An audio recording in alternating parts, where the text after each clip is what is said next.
In today's video, I'm gonna show you what issues I ran into on this PPT-260 Echo pulse saw. I've had this for a pretty long time. I can't tell what year it is, but I know it's been around for over 15 years. And one of the issues I ran into was the teeth was already grinded out. Yeah, it's pretty much grind out. It's not catching anymore. So what happens is, see which way this thing was. This way? Yeah.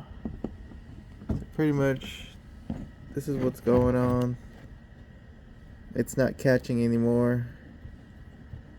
So I was thinking, well, it should be a simple job, right? I mean, how bad can it be? So yeah, see, it's just barely catching on. Yeah. So you might be thinking, okay, let's just go ahead and replace this two teeth, and we should be good, right? The thing is, I don't know how you're gonna take these bearings off. Well, right there looks like if you just take off that little piece, it should come off. But then if I take this off, then I gotta figure out how I'm gonna take this off and take this off, just so I can get this whole thing replaced, brand spanking new. Then another issue I ran into was some of these bolts was already getting broke. Some of them didn't want to come off, so I had to work at it, drill until it came off. And then we got a little bit of damage on the star. I don't know if that's normal. That's where it's supposed to be. I think it's supposed to be like that. So we gotta replace one. Let's see, where else? I think it was like three of them that went pretty bad. 2, 3. Yeah, it was like 3 of them. So, and then whenever you try to order bolts online, they don't want you just to buy one of each. They want you to buy like a whole set, like maybe like at least 5 of them, 6 of them, which come out to about maybe $10. And of course you gotta buy this, you gotta buy this. These two together, I think that's gonna run you about maybe like $80 just for the teeth. But then who knows what kind of issues you might have with the tank.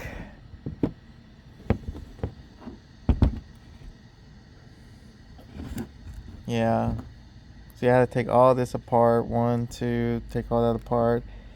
And being that it's over like 15, maybe 20 years old, I'm not too sure. It's been in our family for quite a long time.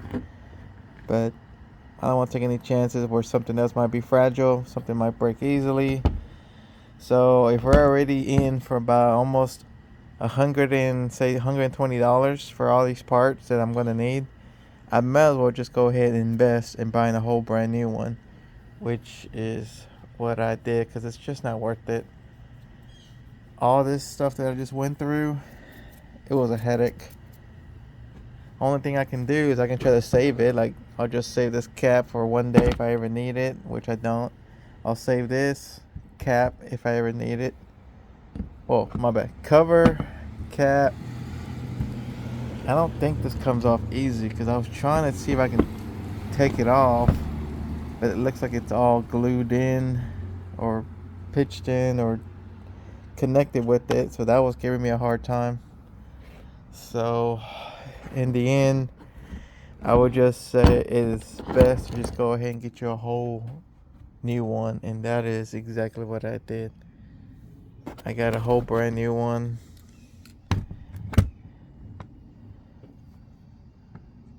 Looks a little different. I don't think it's the same. This must be for the newer models. No, it's pretty much the same. A little bit upgraded, like on the tank. This is in the back. Now this is front.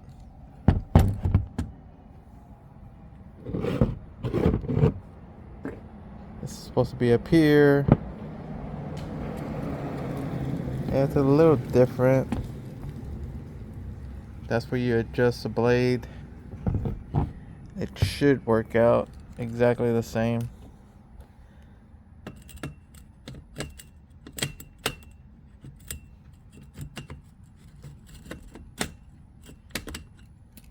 Just have to open it up a little bit. Okay, so I got it installed. It's just a quick slide. You just gotta make sure that it slides against this rail. And then you might have to move the drive shaft that's inside just a little bit to make sure it goes all the way in. And then you just have to do just tighten this down. And then there's one below it, like this one right here. There's one below it. Yeah, we'll just tighten that down a little bit and that'll be locked in. So this is for probably like the newer pole saws. As you can see, it's a little different compared to 15, 20 years ago. I have to check the date, see exactly when this thing was made. But we got all brand new teeth. Look at that, brand new teeth. Brand new tank. I think it's just better. This one cost $184.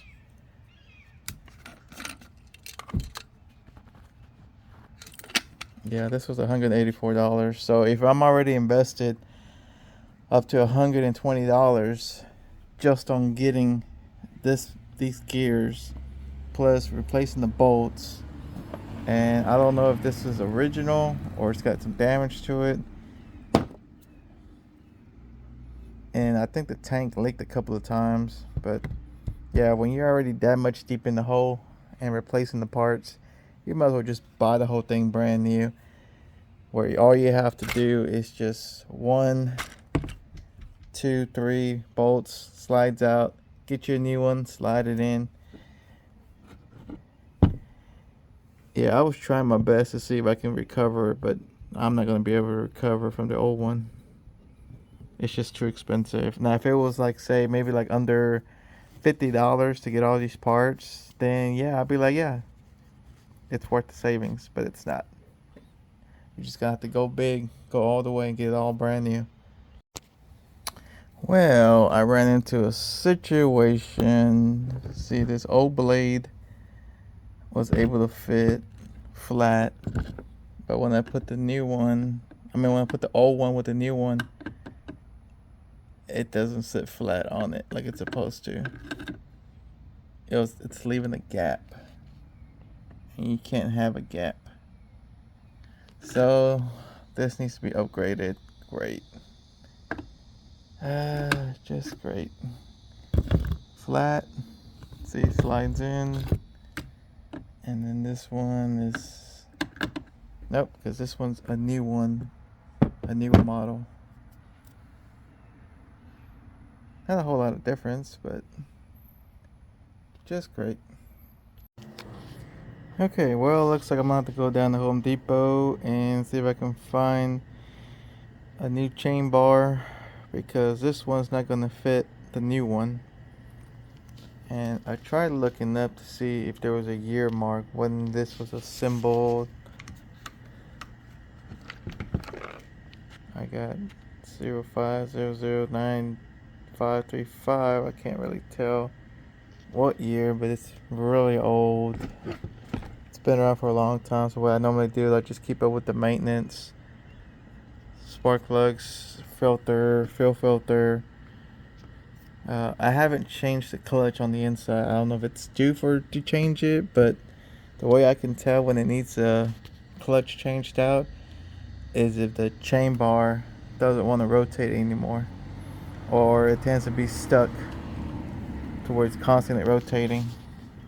But yeah, time to make a trip to Home Depot and let's see if we can find a newer chain bar that will fit on this. So we gotta get a 12-inch. So this is for your chain up there, and then this is the size that you're running. Okay, so apparently when I ordered this part, I screwed up. This was, I believe, to a 266, I believe. I think it goes. Yeah, I think it goes to a 266 instead of a 260. And how I found out was I screwed up by not paying attention. Like, see, it doesn't want to go in there. These little grooves right here, that little deal right there, it's not letting it slide in. It needs to be flat on there. If you put it over it, that's not good. And then the other problem we're gonna have is to adjust it. This has like a little adjuster right here, and apparently we're not gonna be able to adjust it from here. I mean, I can self-adjust, by putting a flat head and twisting it, but apparently when I went online and I ordered it, I didn't pay attention to make sure it was meant for this type of chain bar. And I mean, we're still gonna make it work. Oh yeah, here's an upgraded chain bar. They're still 12-inch, but this one's 1230 centimeters, 744. Yes. Huh, that's strange. OZD. Yeah, see, that's a OZD 374. So this is a 12A4C. There's a 12GOZ. So, but yeah, you see this little hole right here? This helps it adjust. So, see, now it fits completely on there. And we're going to be able to put this little hole right there that can help it adjust. So, I mean, does that mean it's not going to work? It's still going to work. I don't know what's the difference are between a 260 and a 266. If you can let me know, comment below if you can tell me what's the difference between a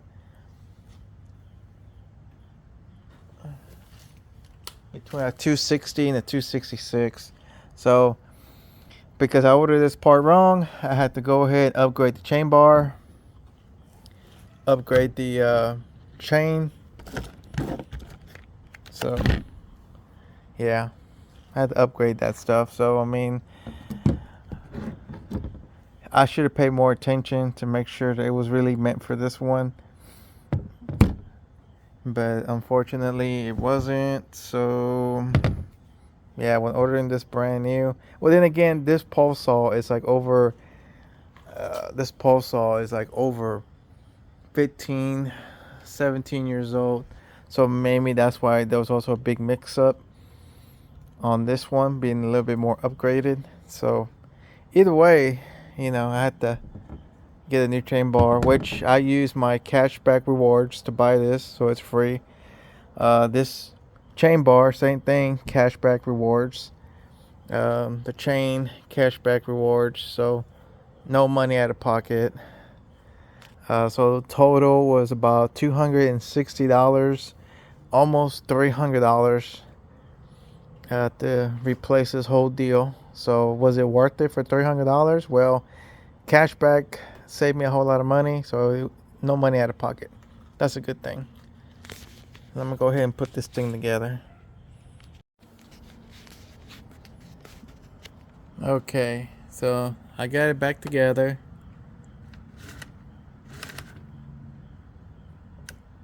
I have to probably adjust it over time.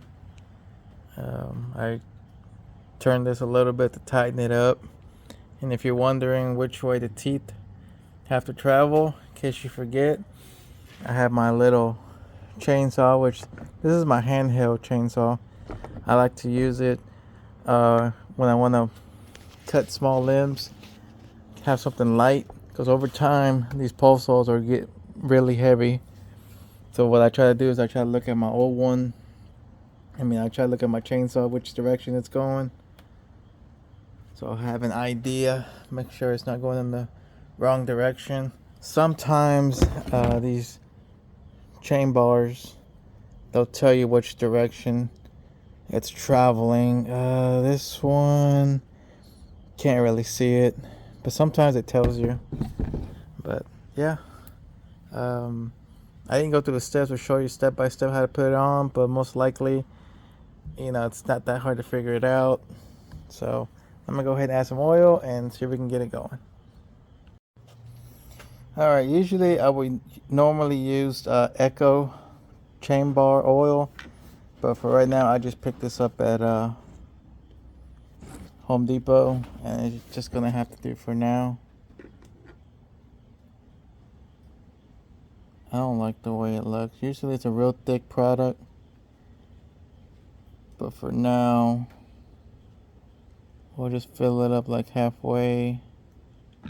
Oh, that's too much. I done filled it up all the way.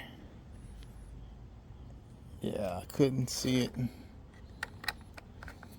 Oh, that's full. And don't over tighten these too much, because eventually the plastic will break.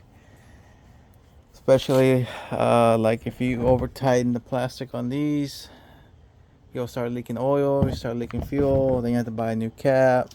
So you don't have to jab it with the flathead and be all like over tightening it. No, don't do that, because then the seal and the plastic would all crack over time.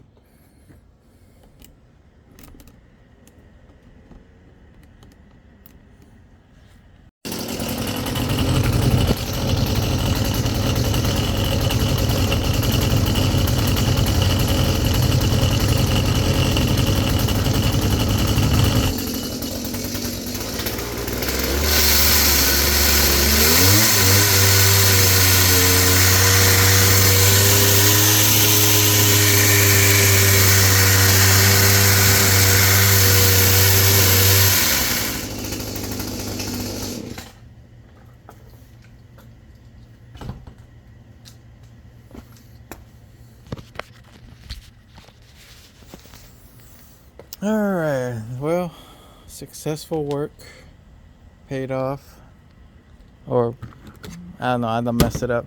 Anyways, well, just saved myself over $600. But yeah, the tricky part was because my equipment is over 15, 17 years old. I had to get one that was more upgraded, which I had to upgrade the chain bar, which I had to upgrade the chain, because the old one was not going to fit. So I had to spend a little extra money. But in the long run, hey, I just saved myself a whole lot of money by fixing the old one. So, and you never know when that cashback rewards come in handy for unexpected events like this. So my name is Daniel. Subscribe, like, share, comment below if you have any questions. But this is on a pulse saw that is, I want to say, roughly 16 to 20 years old. But this is on a PPT-260, which looks like I went ahead and ordered one for a 266 with a 266 chain bar. So if you have an older model, that's probably what's going to happen to you when you order this part. Or be real careful when ordering parts online. So, alright, see you on the next video. Oh, and if you're wondering what the part number was for the chain bar, and there you go. 124ACD3744C, and for the chain 90PX44CQ with 3/8 and then 0.043, and what it should fit on. See, this is a PPT 260, 265, 266. Yeah, I think we mixed it up with a part of a 266, but hey, it all worked out.